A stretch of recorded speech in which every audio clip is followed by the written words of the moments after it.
మా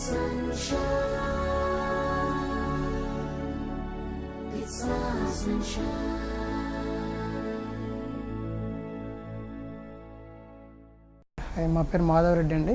మా తమ్ముడు జీవన్ రెడ్డి పేషెంటు. ఈ దేవుని దగ్గర పోయి వస్తుంటే ఆటో టర్నింగ్లో కింద పడడం వల్ల తనకి తొంటిలో ఎముక ఇరిగింది. భద్రాచలంలో డాక్టర్ దగ్గరికి వెళ్తే sunshine hospital is orthopedic good అని చెప్పారు. మేము అలానే కన్ఫామ్ కోసం సూర్యాపేటలో కూడా రమేష్ రెడ్డి గారి దగ్గరికి వెళ్ళామండి. అతని దగ్గరికి వెళ్తే అతను కూడా ఇక్కడ సన్షైన్ హాస్పిటలే మాకు చెప్పారండి. అశోక్ రాజు గారి పేరు రికమెండ్ చేశారండి. మేము హాస్పిటల్కి వచ్చిన తర్వాతకి 1 డే తర్వాతకి మాకు ఆపరేషన్ చేశారండి. మా తమ్ముడు ఇప్పుడు మంచిగా ఉంటూ తన కాలు కూడా మంచిగా ఉందని చెప్పారు. ఈ హాస్పిటల్లో జూనియర్ డాక్టర్లు కానీ నెక్స్ట్ నర్సులు కానీ సార్ ప్రతిరోజు వచ్చి మాకు ఏ విధంగా ట్రీట్మెంట్ అందుతుంది, మీకు ఏమైనా ప్రాబ్లమ్స్ ఉన్నాయా, ఇట్లా ప్రతిరోజు వచ్చి మమ్మల్ని ఉదయం సాయంత్రం మీట్ అయ్యేటోళ్ళండి. ఇక్కడ యాజ్ ఏ ట్రీట్మెంట్ పరంగా చాలా మంచిగా ఉంది. ఇది బెస్ట్ ఒపీనియన్.